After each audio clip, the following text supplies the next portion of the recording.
The Good morning, Dr. Brad. we meet again.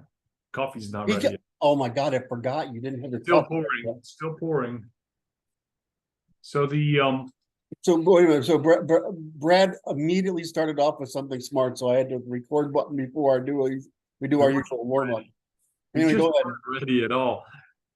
The I said I wrote down in my book here. Thomas Aquinas called them accidents, and I'm like, what are they that we're referring to? Yes. It's pretty much everything. Is like if you to use the science that we understand is the occurrences that generate capital or eliminate capital. Mm-hmm. There, so events that occur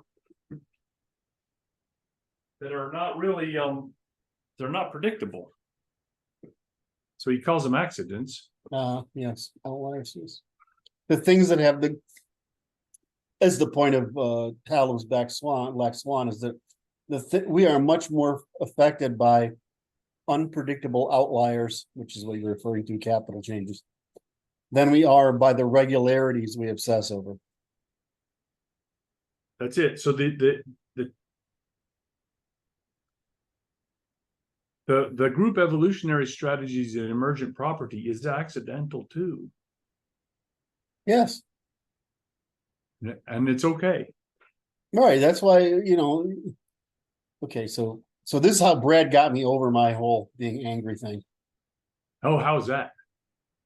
Well, I knew what you're saying, but I had to have it. Right. I mean, I was saying I said, well, this is just an accident of circumstance, right? And so, but in my mind, I'm like, you should be responsible for identifying a better idea when it comes along.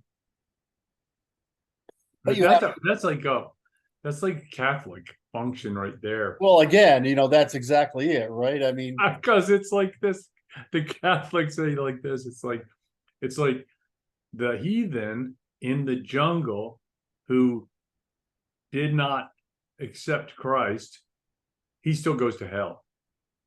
And they're like, what? Yeah, because he should have found out. Right. And I'm like, okay, that's just fair.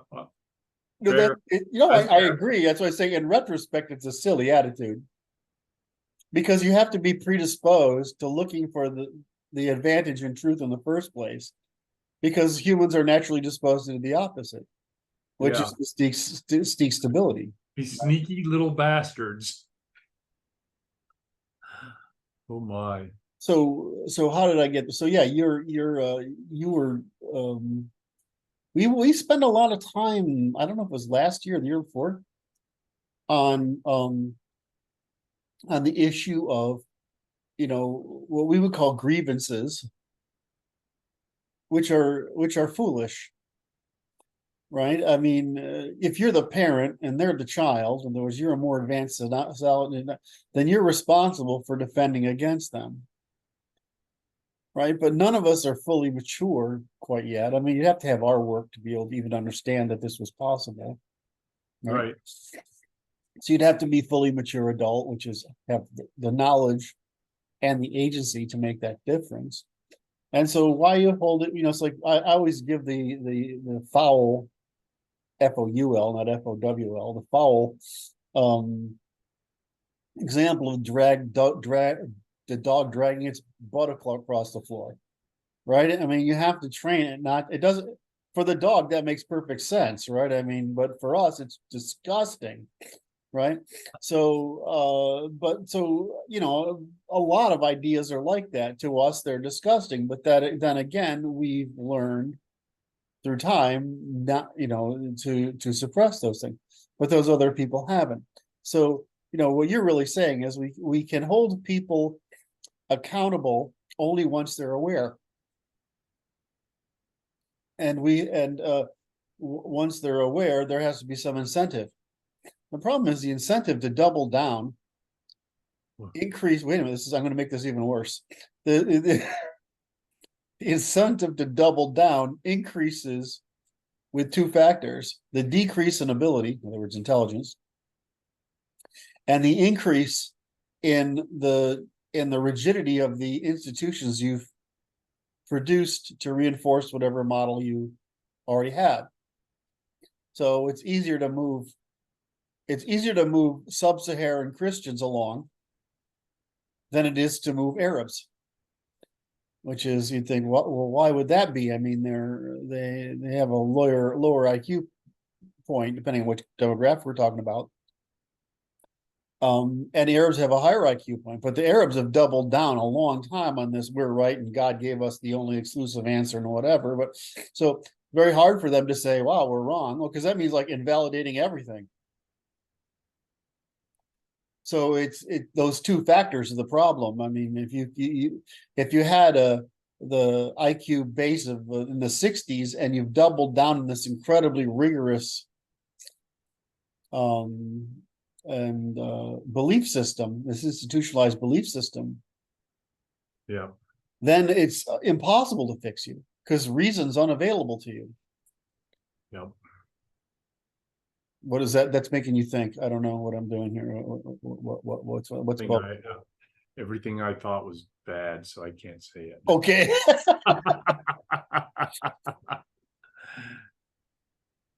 There's no repair if that's the case. It's an unfortunate circumstance, and it's like yeah. Anyway, so how are you today? Here I am. I'm And you don't have your coffee yet, though. I do. I got my coffee. You got your coffee? I didn't say. Okay. See. So good. There we go. That's a small cup of coffee, Brad. I've been working on it. This is the standard Koiri large size. You can. There's some tricks to these things, you know. You Double can, down. well, you can put a tape, the right color tape over the sensor, right, and do a couple of other things, and it will actually give you more menu choices for larger coffee dispositions. See that? It's just a hack. Hacking your coffee maker. I had putting way more brain power into it than I want to. Exactly. Well, you know, it's something worse is that, well, it's like one of those things where it's cheaper to just make one piece of equipment and then nerf it for the lower price Right. Models than it is to create multiple IC chips, right? For doing it. So they build this sensory system that'll do everything from carafes to single cups, sure. and they just set it for what it is. And what's amazing to me is how smart the intelligence in your, what is it, Keurig coffee maker? Yeah. I mean, I thought it was like, you know, a modern version of a coffee pot when I first, no, it's not. It's basically a computer in there, right? It's just hysterical to me. But it does work. So I had to learn to hack the coffee pot, because when I want a cup of coffee, I want 14 ounces. You're not playing. I want 14 ounces of coffee.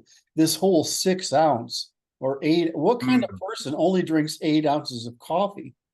Oh my. That was a pointed remark. That's just girly level coffee. That's tea lady coffee level.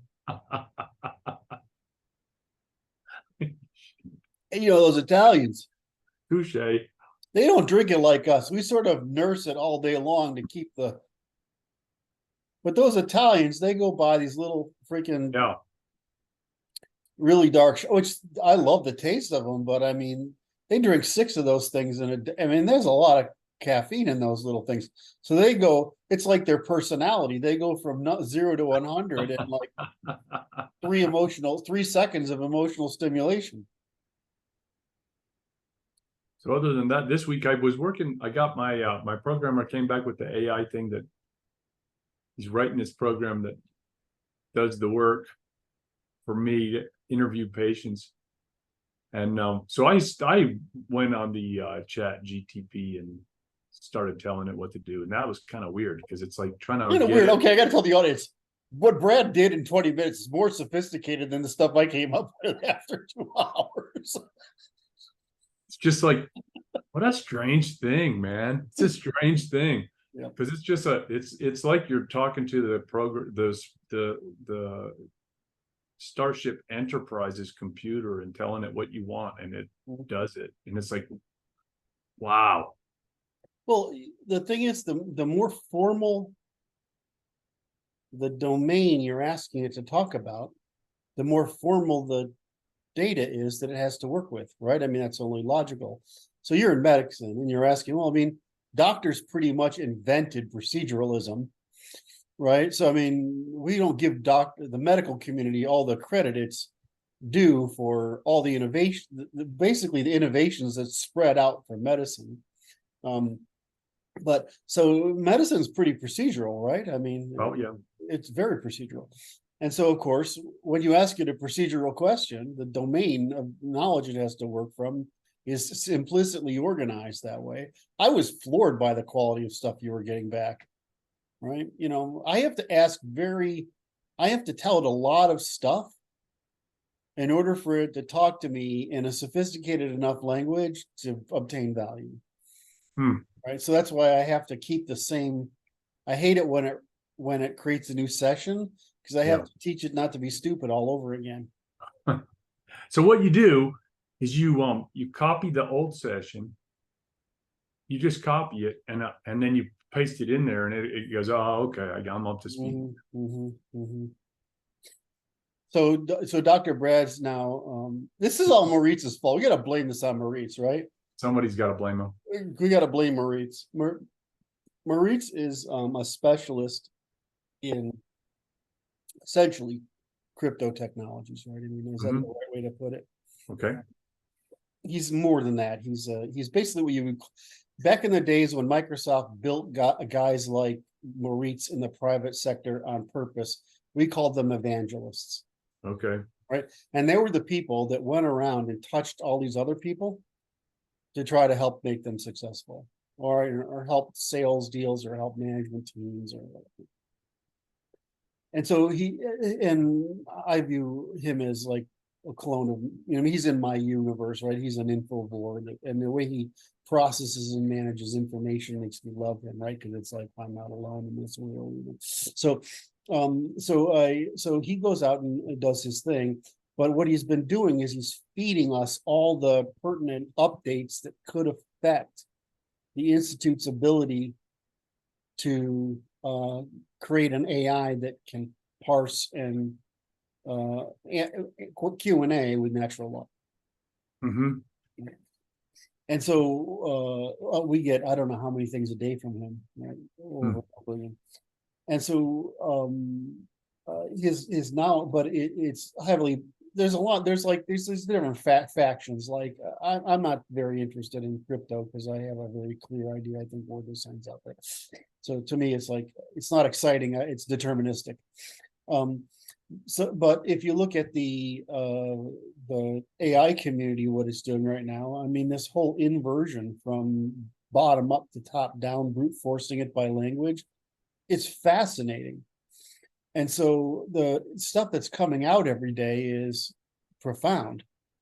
And I guess, like, I'm going to say this offending people, grown-ups use ChatGPT and writers are beginning to use Claude, right? And so, which is an insult. I mean that as an insult, because Claude is too effing stupid for me to ask anything of.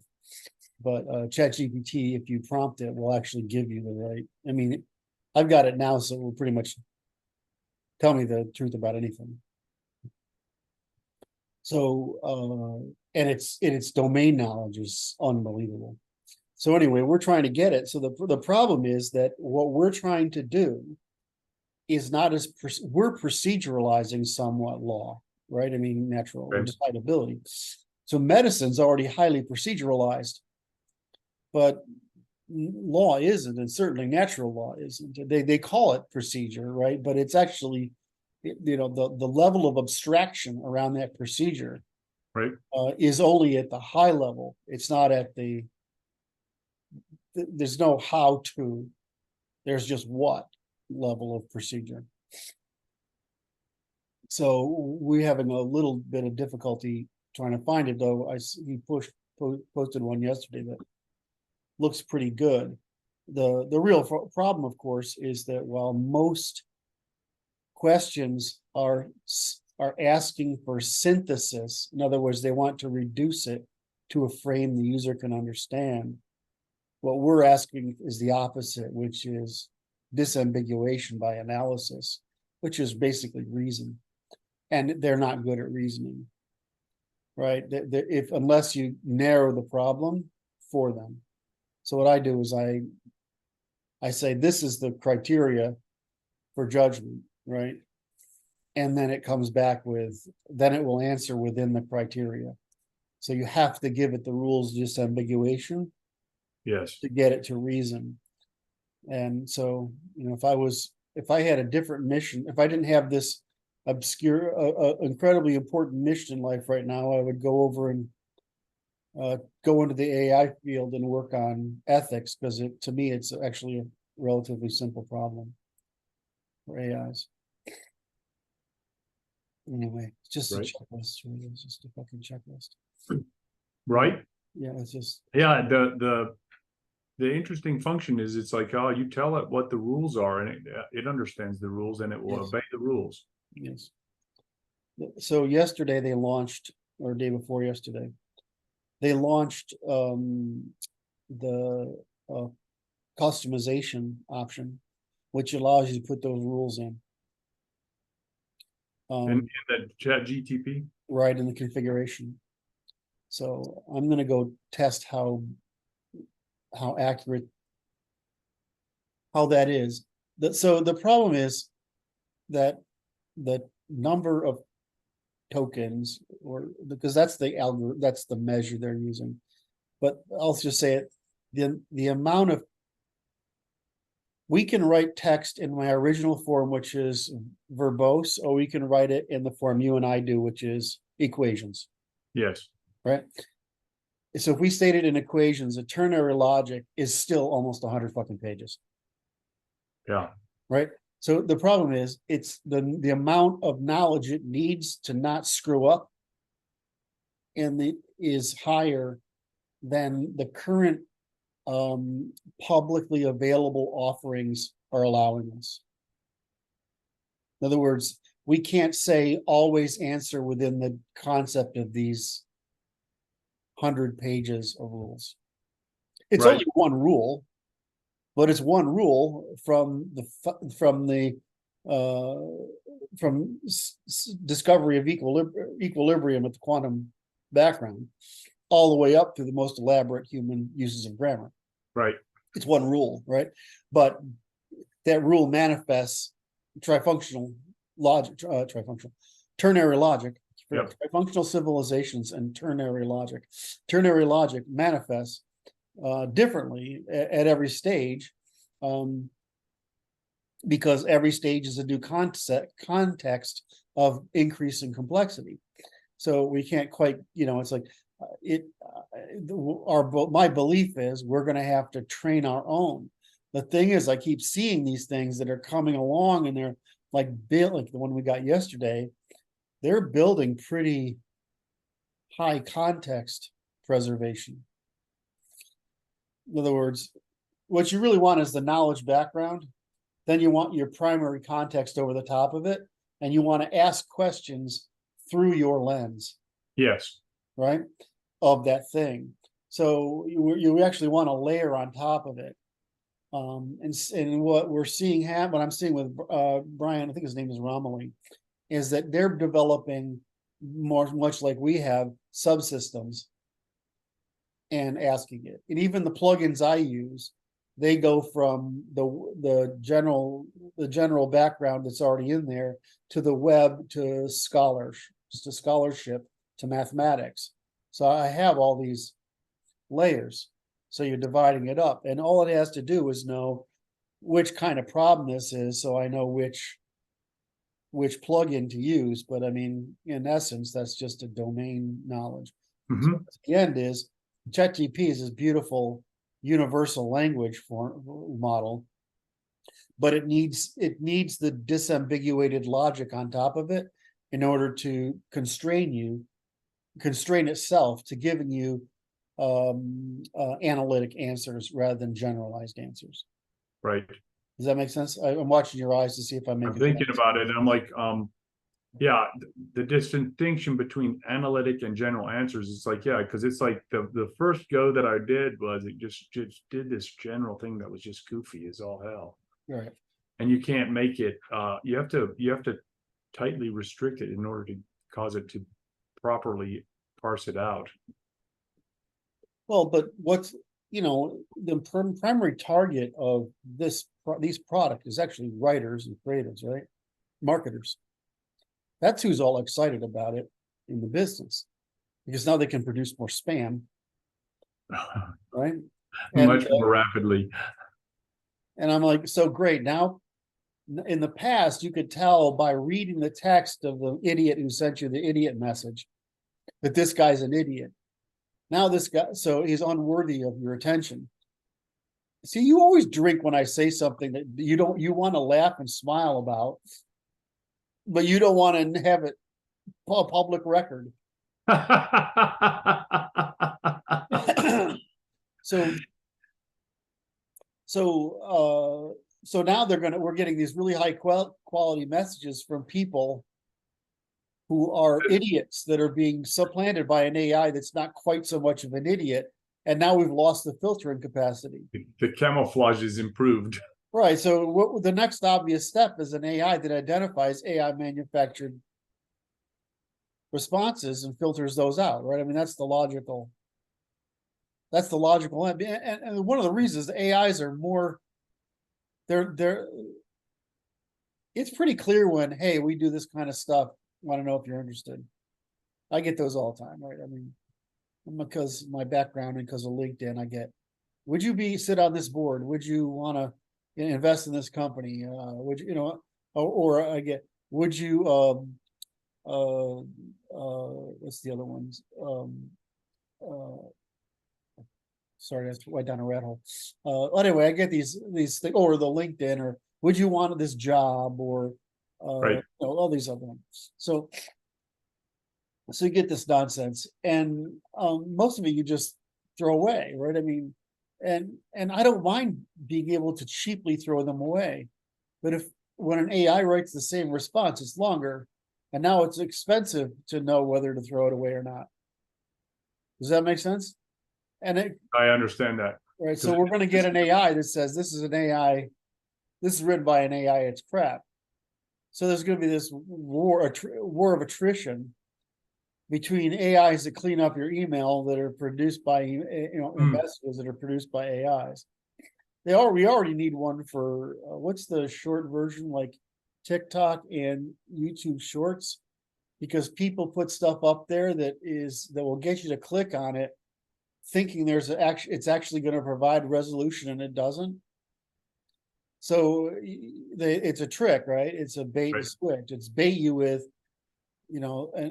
something interesting that will have an outcome that's interesting, and then they won't provide it, which gets you to watch the whole thing, right? Maybe more than twice did you miss it, right? So now we have to have a bot that figures out if bait and switch is happening. See, yeah, make it watch pre-screen everything. Yes. There's another one. There's funny right there. That's very bizarre, because it's like an editor. It just reads everything and then puts the things that are useful in front of you, right, and everything else can go to the bin pile. Also, we're going to have that, right? I mean, now what's interesting, for example, there's a thing called box script. So I had to go through 10 of our videos and summarize them, right? Okay. It's actually pretty good. The problem is it loses the context of the thread. Anytime you and I are talking, yep, we start with a thread and we move all over the universe of discourse. and that's what we do, right? We do threads or arcs or whatever. Yeah. And sometimes we do multiple arcs and we don't even say what the broader arc, because sometimes it'd be rude, right? The broader Mostly. mostly whatever the broader arc we're saying. And so it can't grasp that. So it can't generalize Mm. generalization of some set of, so it does list the topics, but it can't synthesize Oh, that's interesting. arc is that we're putting out. So, you know, it doesn't say, so at the end, the general theme of this discussion is blah, right? It doesn't do that, which is recursion, right? And that's what it's not doing, right? It's doing prediction, not recursion. And what we want is prediction, synthesis, and recursion until it's unambiguous. Right. So, and what you're seeing is I can't remember the name of the piece of software that does that, but there is one that does it. I'm going to turn the AC on. I'm wondering, Brad. What's that? I'm just wondering if it's that everybody accuses me of being full of hot air all the time. That's It's just when I get on the meeting with you and I start talking that I eat up the room. Is that what it is? I don't know. I'm just giving the I'd have to audience ask your neighbors. My neighbors say they can't hear me at all. I'm friends with my neighbors. That's nice. Yes. That guy next door is a real smart ass. He's a lifelong tax accountant. Oh my. With a very cynical view of mankind that he suppresses with Christian optimism, which makes him extremely funny. Anyway, he finds irony in everything. Anyway, so where were we? You were working on the AI. On the AI, and you feel that it's quite relatively easy for an AI to provide you with the. Yeah, I think it's so. I was a little concerned because I interacted with what my programmer made, and I was like, oh, that's just goofy. And it's like, okay, then but I was able to make it do what I wanted it to do fairly readily, and it didn't take long. But you got to know how to talk to it and tell it what you want, and I think that requires a special knowledge of the profession, because it's like you don't know if you're not trained to perform in this same that you're trying to get it to perform in. You're gonna ask for things wrong, or you're not gonna ask correctly. So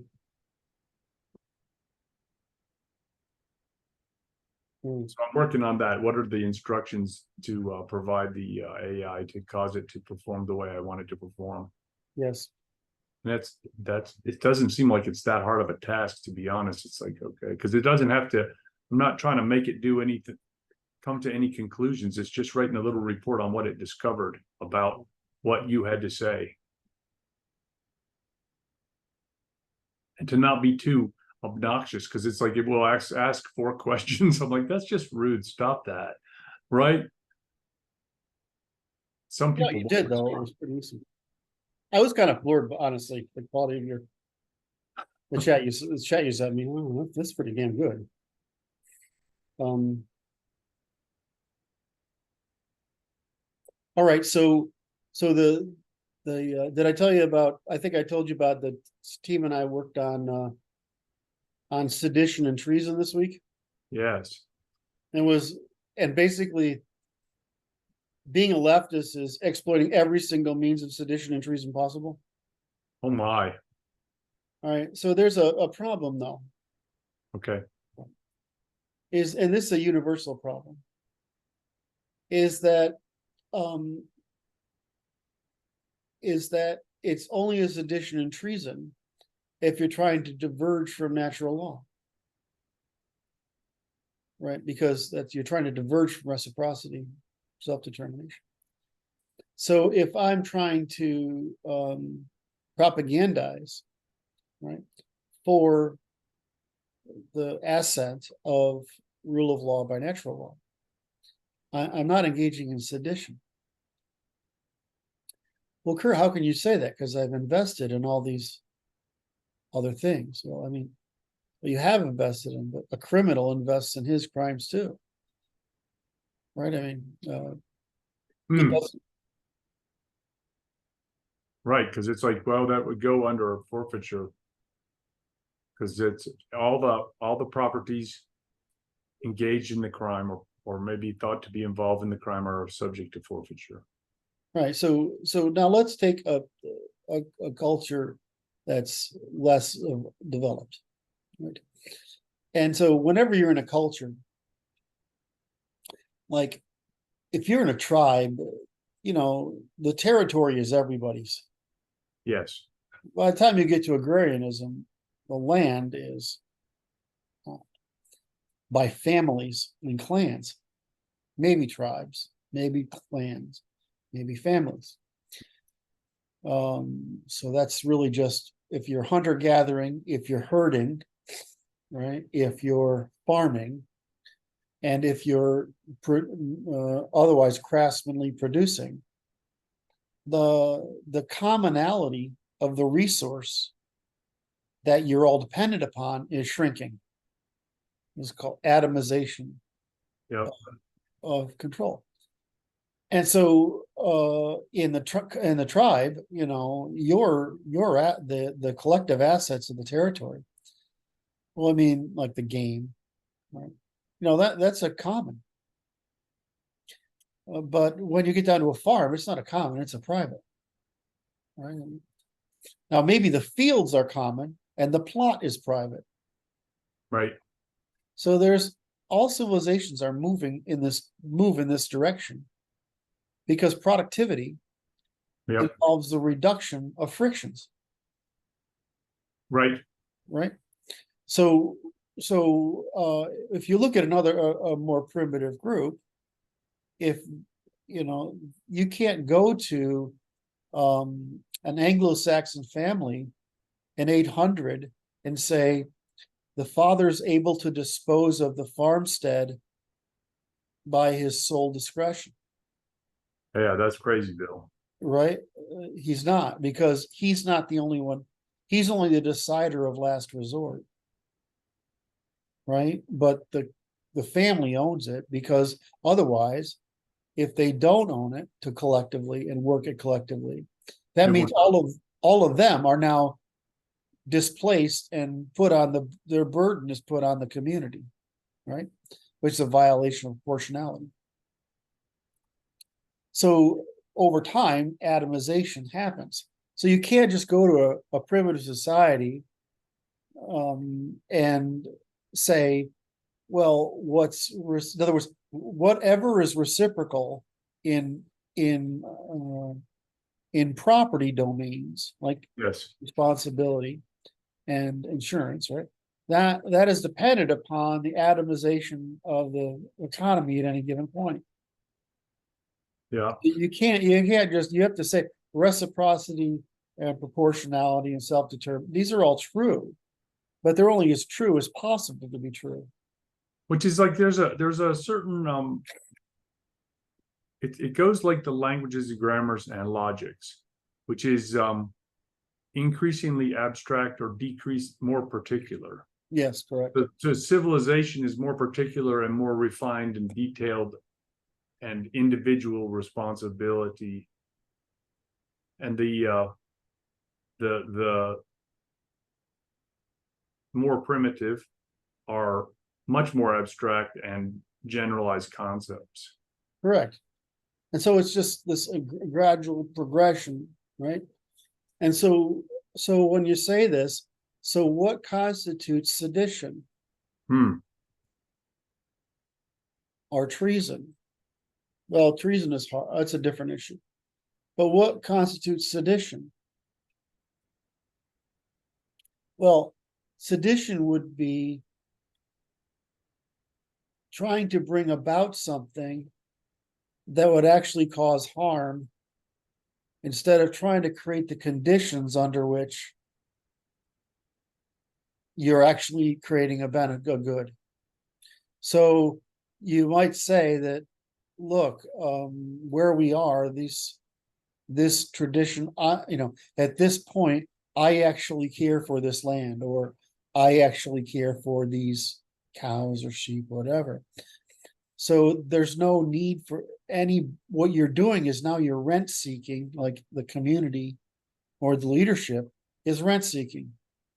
So the test of sedition is whether you're bringing about an advancement by a process of suppressing rent seeking, or you're trying to produce rents. Right? Does that make sense? So I might want to say, well, you guys are all funding all this other stuff, but I want to take this for myself. That's privatization of a commons, which is the same thing as rent seeking, just on as a normative rather than political. Right. Yeah. So in this sense, you're saying, well, so what I'm trying to get here is that ethics, morality, and ethics are consistent universally, but they're in a context of what atomization is possible, and the test of that atomization is whether you're trying to privatize a commons at the expense of others, right? Or you're trying to suppress rents by others. Does that make sense? And how do you know that difference? Well, the difference is who's doing the work, right? Who's doing the demonstrated interest? Right. Well, in the case of the family on the farm, well, the family's doing the work, right? Why should the husband or the father have the right to push all these other people on the farm out of work? Put his children into, or put his wife into distress. Yeah. For his benefit. That would be privatization of a common. Right. On the other hand, in the absolute nuclear family, where everybody is technically employable by any other means, the absolute nuclear family, with a modern economy where everybody isn't sharing. What is the commons they're sharing? And this is part of the problem we have in modernity. What is the commons that they're sharing? They're basically sharing emotional support and maybe cohabitation. Right. But they're not sharing productivity. Right. And so in the modern economy, trying to extract from your children or your parents, I mean, that's rent seeking privatization. Whereas in the agrarian community, that would be trying to prevent people from privatization of the common. I'm trying to make sure I'm making sense here. I'm watching you to make. Yes. Repeat the last bit there, please. So if I'm today in a modern economy, what means of production are we sharing? Yeah, we're not. We're not. In a farm in 800 to 1200. Well, I mean, for most of agrarian history. But I'm just trying to get to one that's not so distant from us, right? That's right. So when we family farm, it's like we had a farm, it was family property, whatever. Nobody can dispose of that property without displacing and impoverishing everybody else in the family. And so I'm not going to take a sidetrack and describe what the Jews did to take advantage of this. But anyway, so I didn't even get a response out of you for that one. No. So when that farm, you can't put people in a position because they are sharing the means of production. Right. So what are the communists trying to do? They're trying to say they should have a say in the means of production, but they have no responsibility for it. Right. Right. So they're not ensuring it, being responsible for it. They're not risking capital. I mean, they're just so when you look at these societies, you say, okay, well, we're always trying to move toward natural law right, within the limits of rent seeking on one hand and privatization of commons on the other. yeah, Does that make sense? yeah, And so one of the problems I was noticing when we were doing sedition and treason is the left is creating a false equivalency between the conservative and the progressive, where the conservative is saying you have dominion over that which you are responsible for.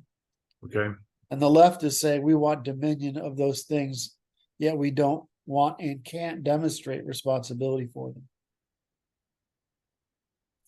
And so when I write this out, I'm sitting there thinking is that we got to defend against this problem, yes, right? We have to defend the natural law against this tendency of the left to play all the games they have, which is reversal, right? Reflection, reversal, and accusation. When there's what they're saying, what Marx said is Marx said, well, society does this. No, a society is the product of me and my family choosing to not kill you and take your stuff, and instead to cooperate with you because it's more rewarding over time if each of us takes responsibility, right, for production, right? And then the left is saying, no, because we're all family. We're saying we're not family. Matter of fact, I just need a reason not to kill you. And every time you ask for me to steal from me, you're telling me I need to kill you. Right? I mean, that's what they're telling us, is that we need to kill them.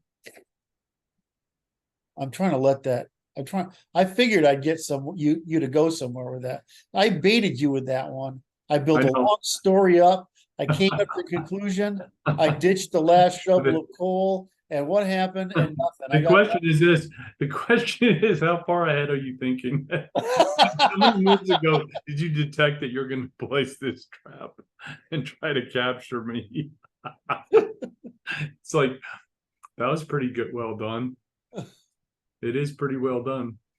Because it's like I think of the ancient traveler by boat, and they're trying to trade with the potentially hostile natives, and you leave some stuff on the beach. Yes. And it better be enough, right? Or they're not going to come back. They won't trade with you. Yes. Just take it. Or they leave stuff on the beach. But it kind of goes to this. I see the people that are doing these funny games, and they do it on video, is they'll trick a monkey. So you cause the monkey to believe he's going to get a reward, and then you give him nothing, and he makes him mad, man. I saw him slap a woman and run away fast. Because it's like, you don't trick the monkey. That's rude. No. They view it as cruel. The monkey views it as mean, right? Yeah. Right. And certainly disrespectful, in their word, disrespectful. Yeah. A monkey can't afford to tolerate disrespect, right? Because they're too mean to each other. So, but if you want, you'll play with them, they'll do it all day long. Yep. Right. So if you have two cups and you put the nut under the two cups and shuffle them around, and you say which one, and it grabs the one and you grab the other one, he's fun. So if you watch them play magic tricks, yes, they like the magic tricks. That's fun. yes. Right? But you're not taunting them. You're playing. Right.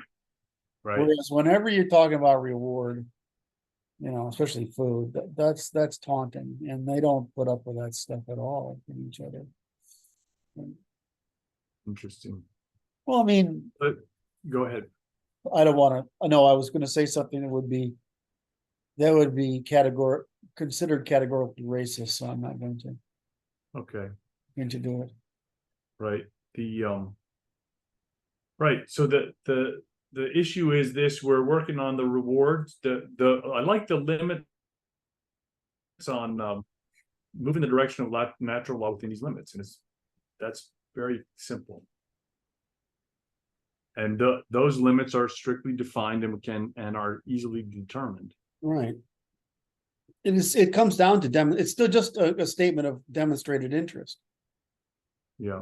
Right. But you have demonstrated interest by whom? Well, I mean, if the whole family's making the left's argument with, it takes all of us to make the society work. I'm like, no, it doesn't. Society worked just fine without you. In fact, it worked better without you. So you're confusing tolerance with value. Right. The minute you're not self-sufficient, right, your obligation then is to say, well, I mean, I have to minimize my burden on others, right? That's okay. What resistance you're putting into the system. Right. So now if I flip it around and saying, I will do X for your charity, then now it's an exchange. But the minute you say, this is do me, and I don't have to do anything in return. I want, you're just a child, right? And you're a harmful child.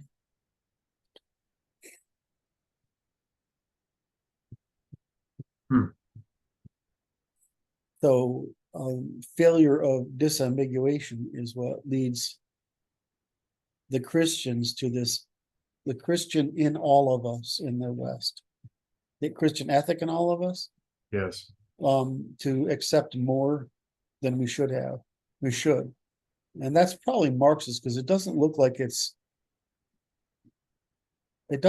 that was true before the 20s.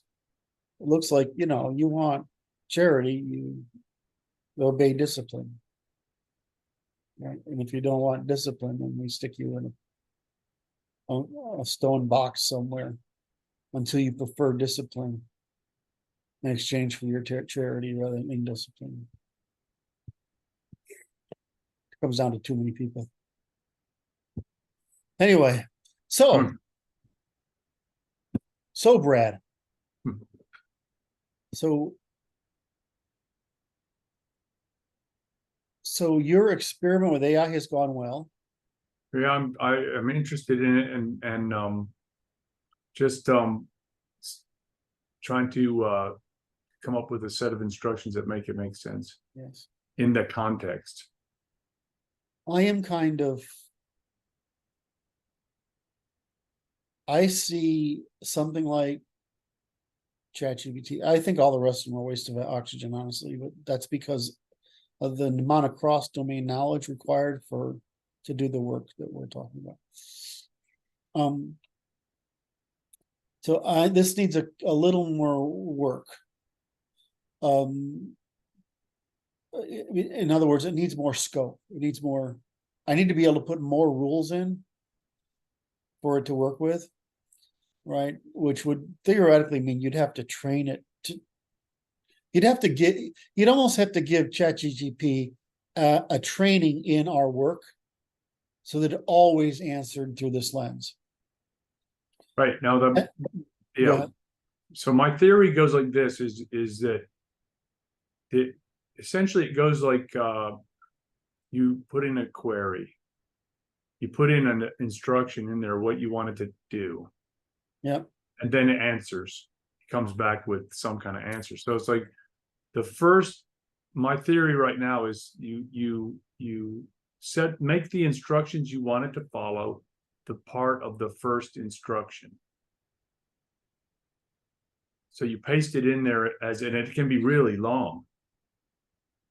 And I haven't experimented with that, but it can be. It starts to forget. Oh yeah. It starts to forget whatever the early part was. Okay. But every time you launch a new series, a conversation with it, you paste that in first, what you want it to perform as and so that you instructed it, you just re-instructed it.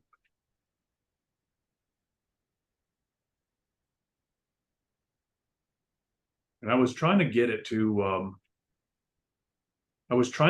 provide me instructions to give it, to see if that provided some information or some insight. This is weirder than working on the Hebrew English dictionary thing that I do. Which is very strange work. I want you to know I've been getting my $5 a month out of that one. Yeah, huh? Oh man, make patients laugh. Once we get to shit show, It's all over. it's over. And they So understand. do you get your patients appreciate that you distract them with wisdom while they're undergoing their, They huh? like it. They like it. Of course they do. They get a good laugh out of it too. And see that what's funny is you lead them down the path because I'm typing it in Hebrew. So it's like, okay, we're going to translate this Hebrew word, and it's like it means this, and then it pronounces it. It's like, boom. It's like the magic trick with the orangutan, right? Yes, exactly. Unfortunately, it's exactly like the red magic trick with the orangutan. I don't know why you said unfortunately. It's just that was unnecessary. It is exactly. Another painful truth. All right. So I worked with the guys so you worked on that. I worked the guys on positioning. And so it's I worked on educational subversion. And again, it's like, oh my God, if they can do it, they do it. So we have personal treason, political treason, educational subversion, informational treason, cultural treason, scientific and logical, demographic, biological. I mean, it's just a diplomatic treason, reverse sabotage, aiding the enemy. Excellent. Oh, sorry? It's excellent work. It's exhaustive. Well,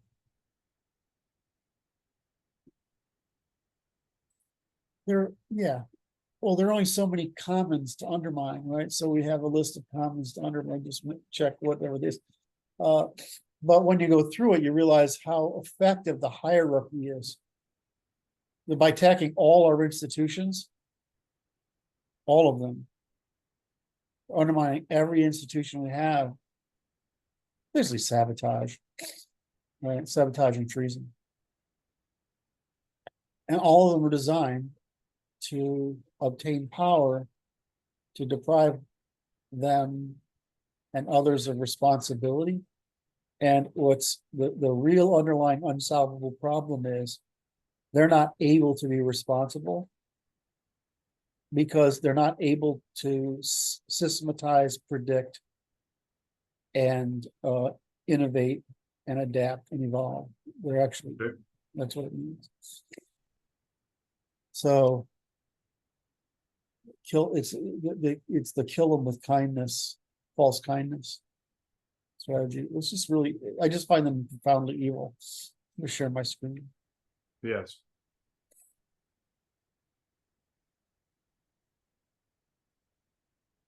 What's interesting is like they think they're good, right? Right. And their success leads them to believe they're good, have to provide more reason for that. Yeah. So if I sell heroin and it makes me money, my success will lead me to do good. Well, the problem is that it's directly evident what happens to people on heroin. It's less directly evident what happens to people under the false promises of the left. It takes a while. Yes. All right, so we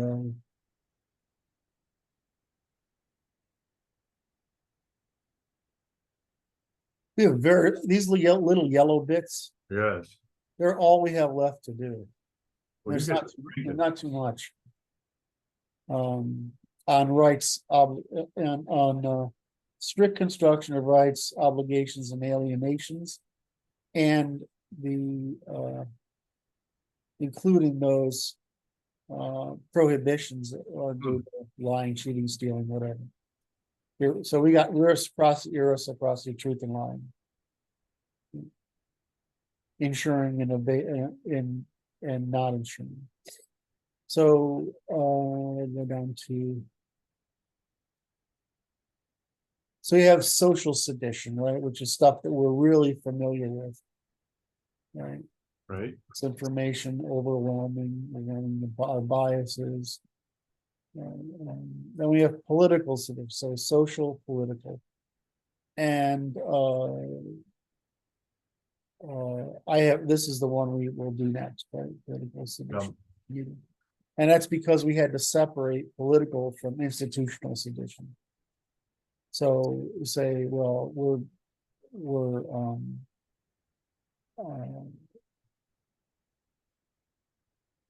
mostly it's mostly about information, right? And this one right, is institutions, right? So we got political corruption, lawfare, right. and lawfare is amazing. I mean, if they do everything here, right? We have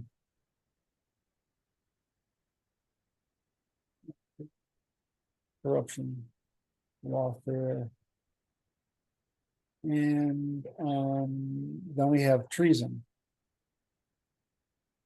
And we have some debate over how to break this all up, because we want to not obscure the escalation with each one of these. So we go and we do a little work at explaining what treason is. And then talk about the actors, which is the talking classes. And then we go into personal treason, political treason, educational subversion, informational subversion, cultural, scientific, demographic. So we go into everything. Now, so when we look at this, though, there's another yellow spot there. Yep. I don't know if I'm going to keep this one. That's why it's not filled out. The problem is, in the Muslim world and in the Chinese world, this is a behavior that's normal, and it's not normal in the West, because we have such strong courts. So I'm going to have to cover this one, but it's going to be harder. But if we go back through here, you notice this is pages, Yes. right? This is just a reminder to myself.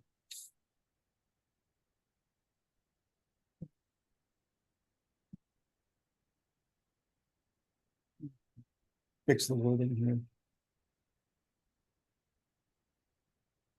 I mean, I'm not even halfway up there. Wow. Yeah, I see that. Right. That is a big chunk of stuff. So here's reciprocity, reciprocities. Here's truth, epistemology, grammars and grammatical facilities, communication, the grammatical facility, testifiability, decidability, decidability.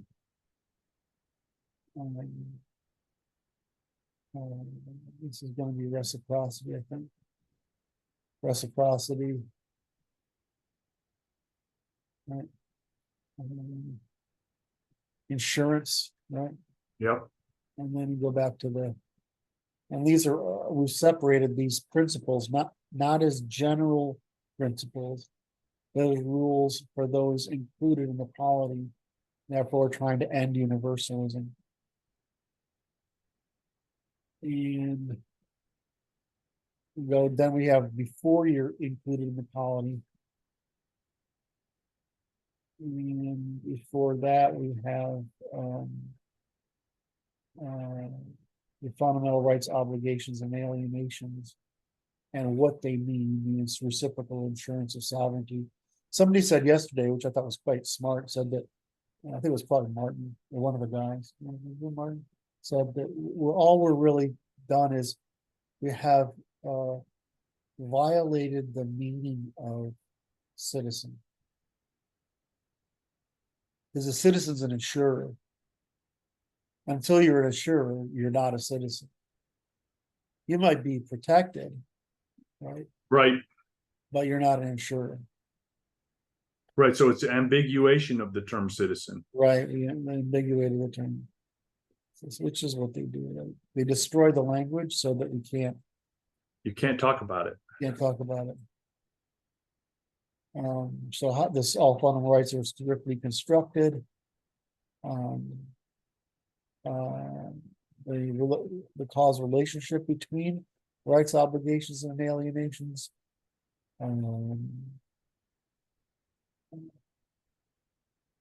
The causal origin of rights, obligations, and alienations. Why we have to articulate them.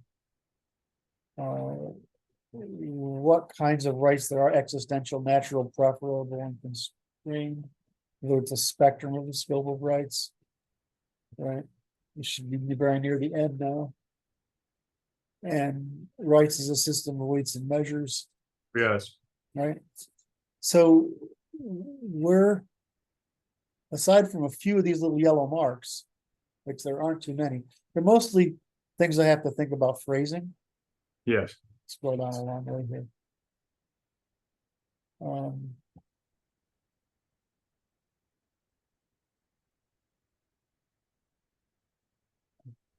Boy, oh boy. Right, so okay, so that's it. Summaries there.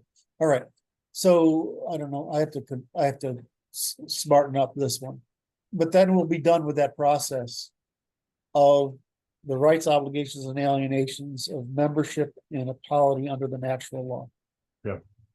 And that's taken us forever, right? It's hard. It's hard. And so I feel pretty good about that. Yeah. Now, you and I, we've been working on the first. I'm partly doing this just for the audience. Okay.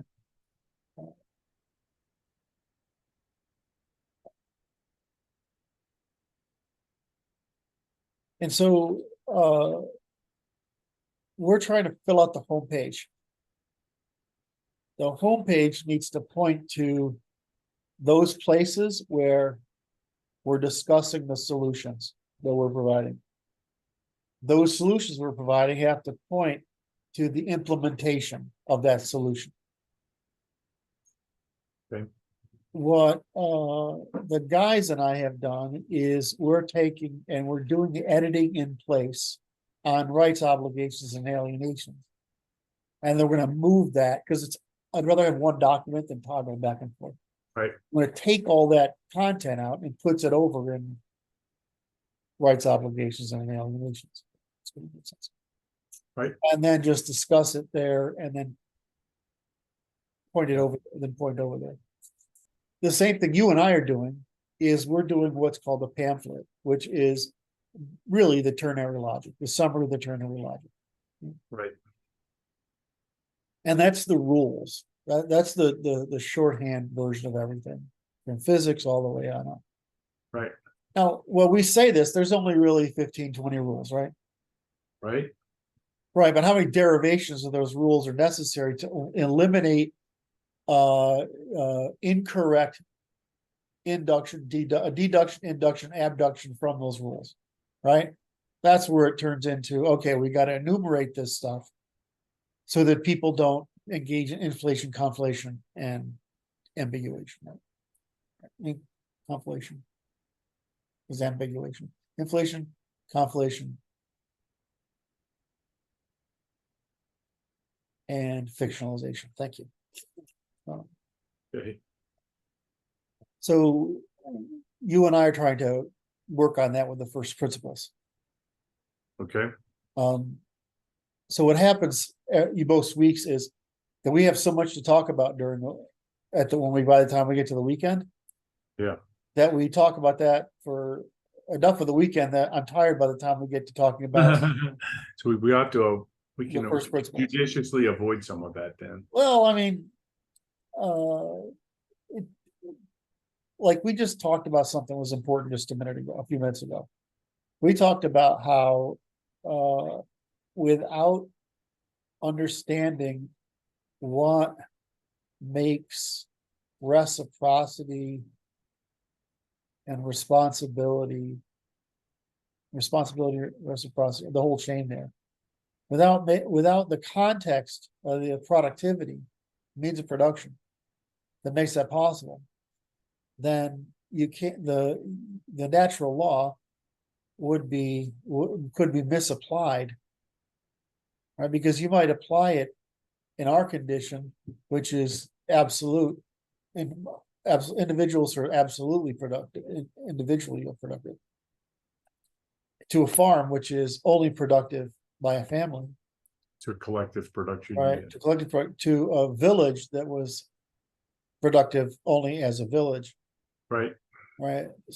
So what happens is we see the conversion of the common to the private, right, as a means of increasing productivity.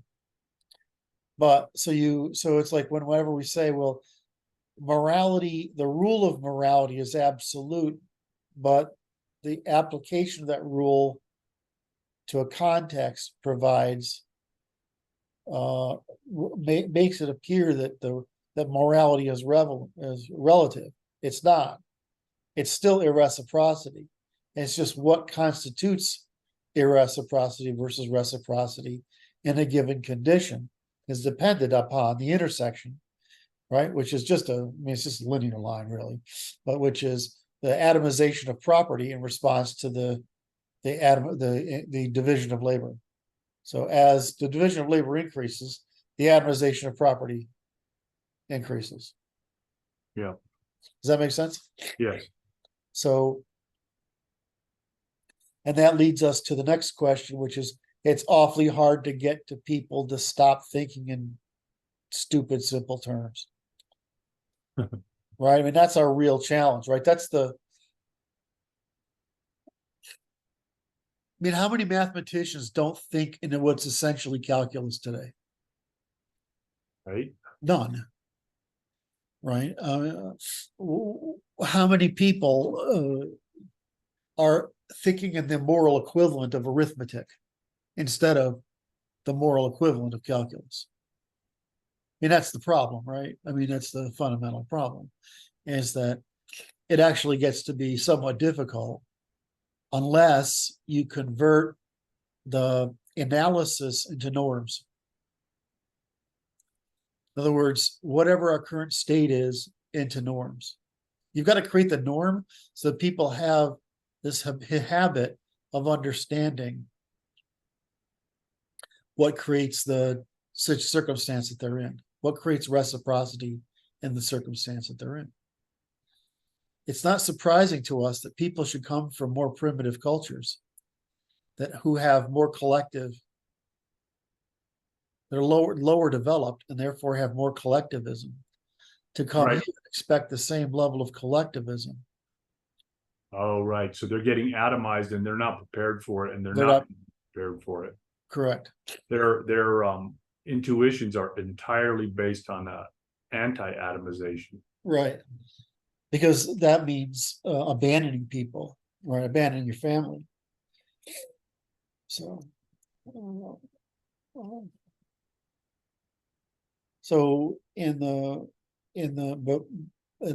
where our ethic developed, the manorial ethic developed, I mean, you take care of your neighbors, so your neighbors can take care of you.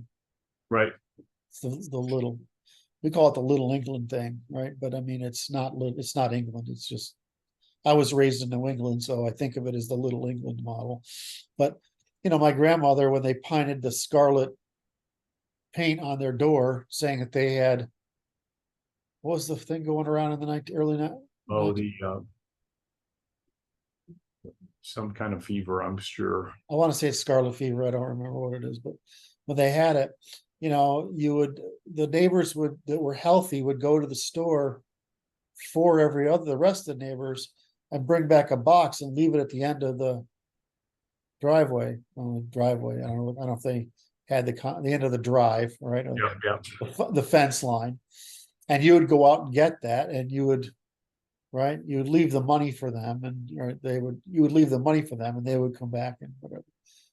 And you just took care of each other, right? I mean, we forget there was credit back in those days too. You could have credit with this, with the grocery, right? I mean, it Right. wasn't always true, but it's partly true. And so they would take credit for that stuff. Well, I mean, but we don't, I mean, one of the things I liked about living in Ukraine is that if my neighbor ran out of sugar or butter, which happened, right? I mean, there's two examples I can have off the top of my head, or milk or whatever, is they just ask you. It's not and they give you one back, right? It's not a thing. I mean, Yeah. but we're sort of losing that little England Right. type of insurance. So that's okay when you're stupid rich like we are. Right. But when you come from a place where that's not true, these things neighbors have real value. They're insurers. Your family's an insurer. I mean, half of the reason I think most of us understand this, is for the anxiety of today, is that nobody's insuring anybody. Right. We're counting on the velocity of the system to provide us with insurance, which is not really very bright, and it's not very comforting. So, in any event, so the point I was trying to make there is that people act rationally. What we're trying to ask people to understand is actually quite a bit harder than what they've traditionally understand. It was hard enough to get people to move from mysticism to reason. It was harder to get them to move from theology to philosophy to empiricism. We're still doing it. And we're still struggling to get people from ideology to science. We're still struggling all the time to get people from there. So go ahead. The subversives have mislabeled their ideology as science. Of course. Just so ridiculously rude. And so it confuses many. Well, they are, until you realize they're just children. You know, the way I become to understand this is they're children. Their understanding is childlike. And it's okay, right? I mean, that's okay. But the problem is you can't be irresponsible and be in government, the purpose of which is to produce responsibility. Yeah. Now, if we had a government, our government was separated between like the church and the state, between the irresponsible and the responsible. In other words, material responsible. Then, or if we even had three houses, right? We had the caretaking, the responsibility, domestic, and international responsibility. You know, we would have a less difficult time determining who was fit for what category of participation. Right. But that's actually quite difficult to do. So this whole myth of equality, the absence of sufficient houses, and the absence of sufficient criteria for participation in the houses, is just really causing a regression to the mean, which is decreasing. All right. So anyway. Tragedy. I didn't realize I have the screen up in front of me. All right, did I make my point there? Is that ties into the original point you made an hour ago, which was that you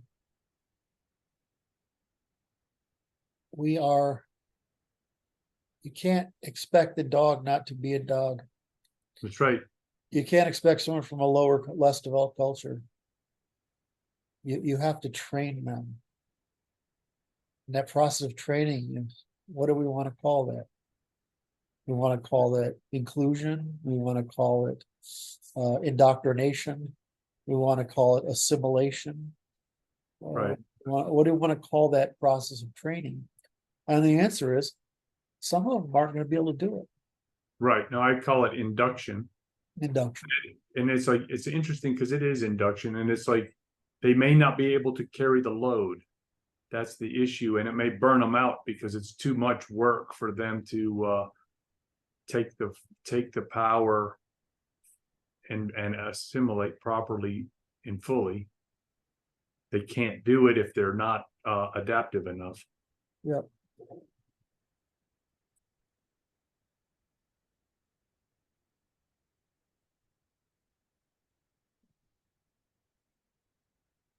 So you want to switch over and try to get our head around work a bit?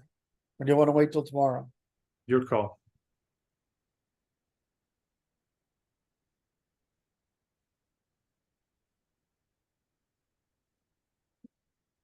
I think I just feel. I think I'd like to talk to you a little bit about it. Okay, that's fine. Does that make sense? Yeah. You sure? Yeah. 'Cause we only got about a half hour or so, all right? It's all good. All right. So let's start at the beginning.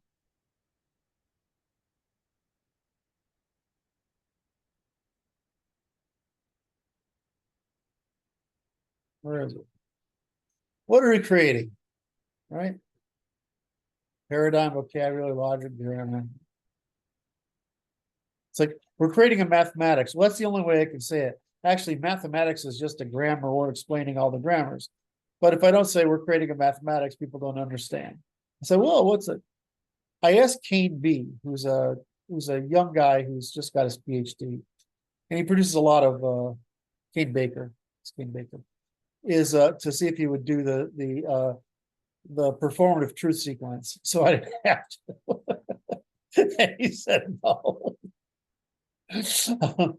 But I like it because he's a great example of the current state of philosophy, which is still this set-based reasoning. And so, we're trying to show people the difference between verbal sets, right? Mathematical measurements. Yes. And ordinal operations, ordinal values and ordinal sequential operations. And we're trying to teach this because only that way can you know the limits of sets, the limits of math, and the limits of predictability of operations. Right? I mean, reducibility is infinite. Right? But in other words, that's not really the right way to say it. Everything can be explained through operations.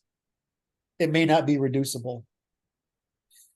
Right. In other words, in the sense that it may be very difficult to discover the equivalent of numbers that can't be calculated, right? Prime numbers, look at it that way, right? There are prime numbers, and then there are with any oh boy, I don't want to go down. I love math and this shit so much that I'm like, I'll lose everybody. Think of a not a topology. Think of a grid that goes off into the horizon, Right. and it's just got all these little hexagons or squares on it. Let's just do squares because it's simple, right? And then some formula will allow you to describe most of the squares. Right. So with sets, you can describe a lot of squares, but you can't, that's all you can do is describe them. From mathematics, you can describe some of the squares, right? And you could predict the next ones. Right. Right. With operations, you can eventually cover all the squares, but you can't predict how. Right? It's a trial and error process. Right. All right. So I'm trying to say this as simply as possible, and I'm not doing a very good job. The point is that we're starting out with this thing of trying to tell people we're producing a grammar, a universal grammar. But what the hell does that mean? Right. Right? I mean, they have no idea. Well, I mean, you could sort of have these 3 points, right? You have this sets, which is very loose analogy, really. And you have operations, which is very specific actions. Right? And then you have mathematics that tries to describe something in between them. Right? And so like evolution is interesting. We talk about evolutionary computation all the time. There are things the universe can't compute. There are holes in the domain space of combinations because there's just no way to get there. That's funny, isn't it? Yes. Strange So- attractors and repulsion. Right. And it just can't, there's just no way to get that hole covered on the field, right? So there's 2 problems, which is computability. Okay. You could say all holes, right? So that's describability. But it's not describable computationally. I mean, it's not really true. Computationally, next hole. I mean, you can describe it that way. But mathematics, it's almost impossible to define a formula for describing whatever, something complex in there, other than, again, 1 + 1 + 1 + 1 + 1, right? You can literally. So we have reducibility and we have computational coverage. And so those are sets can be pretty reducible. Math can be more precise, but less reducible. And computation can be much more precise, right? But it's completely unpredictable. Right. So I think I'm doing an okay job here, right? So when we get into all this, we say, okay, well, we're trying to produce a grammar, which is a language that is computational. Right. Right. And we can, by using our language, we can actually cover this entire spectrum. So I'll probably beat that problem a little too hard for what we're doing. So we're creating a grammar, right? Right, a universally commensurable grammar. And so we have to overcome this particular problem of so we're going to start out with there's 4 sciences and what are the first principles of them, and then what are the derivations of those first of those, right? I'm watching your face. Yep. Right. And so we started with the first principles of, and we're trying to teach them, which is evolutionary computation, the ternary logic, the hierarchy of paradigms that result, and the hierarchy of grammars that apply the ternary logic to describe them. Right. This basically means the domains of knowledge. And so we're trying to universal logic that unites the physical behavior evolutionary strategies as science, and the science we call logic to describe them, as universal constructive operational causal logic and falsification, with which the testifiability of all truth claims. Now, interesting enough, do you know how hard it is for me to explain just the concept of via negativa falsification to people who study philosophy versus right? It's almost impossible. Even if I say to somebody who's educated in the sciences, if I say there's no such thing as a proof is a proof of possibility. Yes. Right? But that's all it is, right? And so what it really is, a proof is evidence that you have falsified the alternatives. Right? Especially in court, that's a better example. Then we start with the physical universe, right? And then we go to accumulation, acquisition, cooperation, cooperation at social scale, cooperation at political scale, and then we summarize the persistence of natural selection across that hierarchy and how. And then we say it produces and we summarize it with cooperation and satisfaction of coincidences of wants, right? And then we say this together produces these complex, this sequence called evolutionary computation, the hierarchy of adaptive complexity, and the hierarchy of adaptive complexity by discrete scales of quantitative margin of difference. And then we summarize it all as we've just tried to explain the first principles, right? We tried to explain how evolutionary computation works. Right. All right, and now we're going to convert it to a logic, ternary logic, and we do that. And then once we've done that, we describe the fact that there's the universal grammar of evolutionary computation, and therefore we describe the grammars, right, and the ternary logic of first principles, and then we go into the ternary logic of first principles, starting with acquisition to RNet. All right. Right. So, does that make sense to you? Yep. You think that's going to make sense to anybody who reads it? That's a good question. I don't know how to process that into. Well, I don't either. You're usually the guy I ask. All right. We're going over it quick, so I'm like, well, I mean, I went over it quick because there's some value sometimes in just quickly painting the steps. yeah. So in reading it myself this time, I felt like maybe I should go back and say, this is what we're going to explain to you. Then explain it, then explain what we explained. I think that might be useful. Right. All right. Now, this is where the original document actually began. And this is our work on top of the document. So we are down now into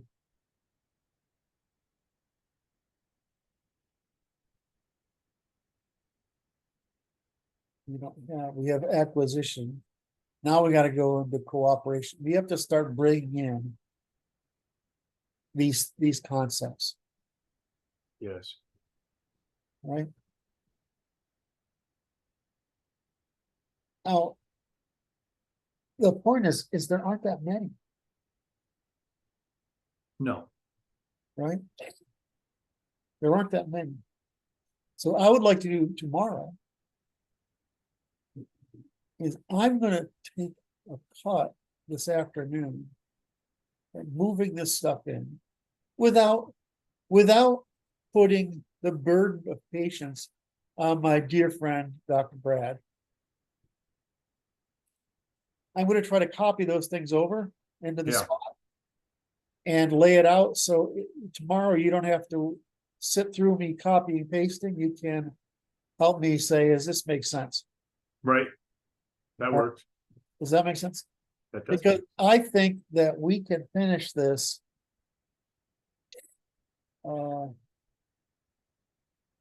Just go down here.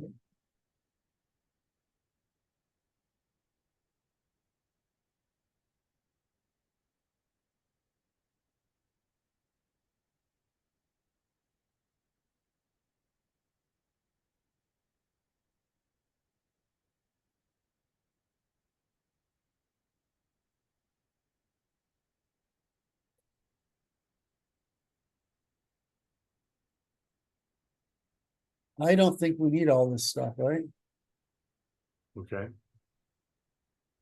Yeah, there's some extra stuff in there. Well, and the reason is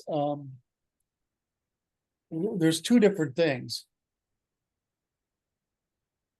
There's the ternary logic, which should just look like there's that.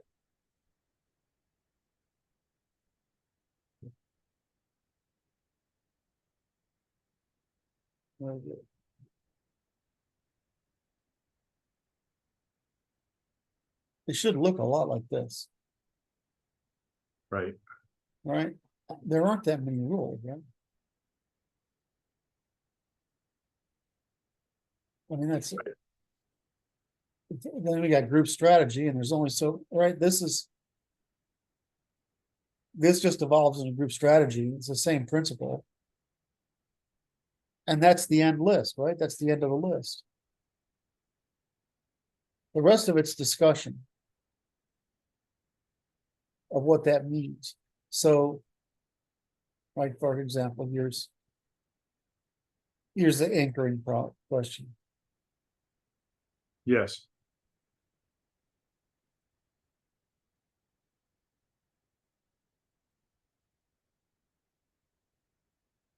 That's not that much, Brad. No. It's very little, really. We've already done all this. This stuff is around in the, can't remember which page it's on. It's already done. And then once we get down into, don't you like it when I scroll these things, Brian, try to make you sick to your stomach? See, I know what you're doing. What? I said, I know what you're doing. Acting all innocent about it too. That's pretty good. Well, you didn't know I took I told Dramamine. you I love you lately. So, so this is what I'm at. This is what I'm asking. So there's really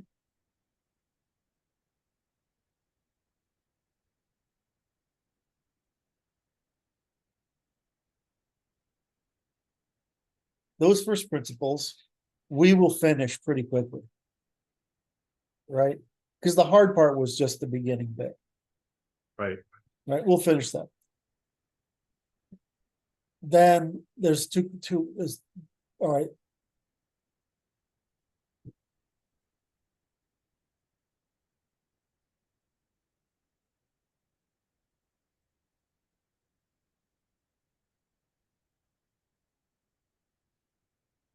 There's this bit and there's this bit.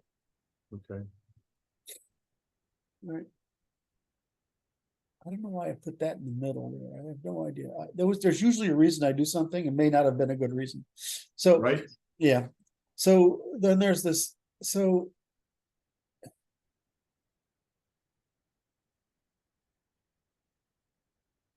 this doesn't seem like poster material. Okay.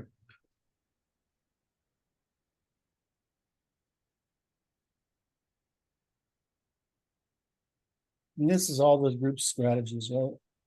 Right.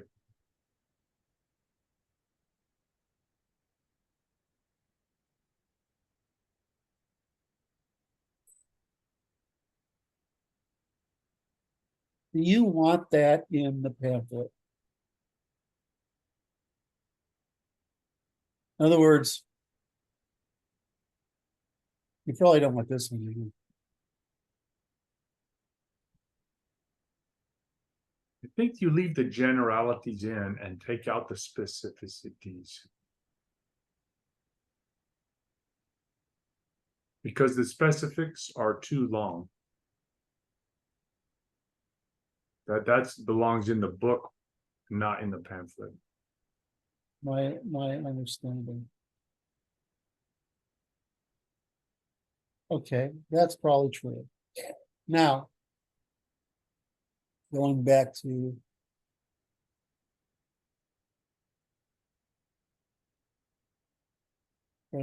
this, does this need to be in the pamphlet?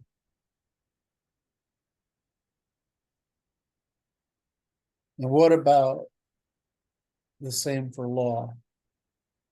Like there's just a basic short list of principles you and I have worked on, which are the criteria for legitimacy of law. Yeah.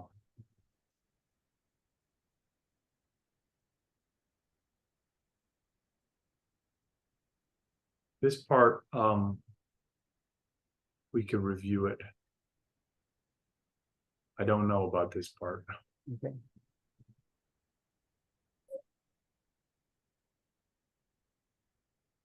I'd say the pamphlet should contain the generalities, which is like the skeleton of all of it, and not be necessarily descriptive of the fabric between the bones. So we should try to put most of it in. We should try to fit everything we can into this form. Yeah. Okay. Let's do that. Put everything into that form. And if there's stuff down there. I mean, what do we have to say about the civil? We can list the territories, we can list the civilizational foundation principles. Yeah, we just have to list the points or the bullet points, right? Because the pamphlet's an index. Yes. Okay, so what we'll do is I'm gonna make some lunch, and then There you- I can get to this. If I don't, then you can beat me with a noodle or something. Oh my. But I think I'd like to just try to get a copy this over because I just don't think it's that difficult. That's good confidence. I like that.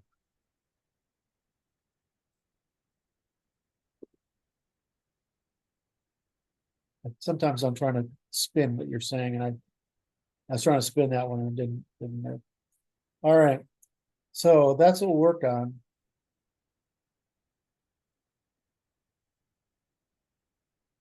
I like that solution. Yes. You don't need all that stuff. We just need a quick reference guide. And I think we're gonna want to put the law step in here. This Okay. is the thing with reciprocity and truth, reciprocity, proportionality. We just need to make lists, right? We don't have to have these huge explanations. That's right.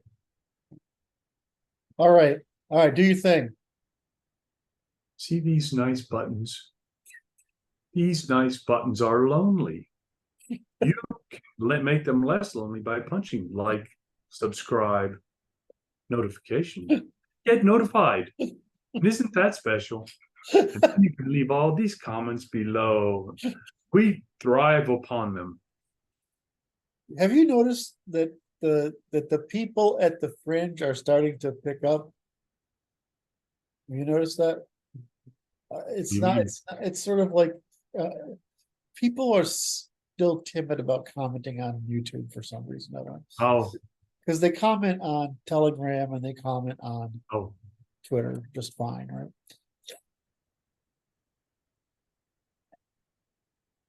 So, but it's just odd to me that I keep seeing people who before hadn't said anything in an equation form are doing it. And it's really kind of inspiring to me. Very inspiring. So that's my way of thanking the guys who follow us. Because you're very inspiring to me. All right. Love you all. Love you, Dr. Brad. Talk to you tomorrow. Let's create some trouble. thanks everybody. We'll see you tomorrow, Curt.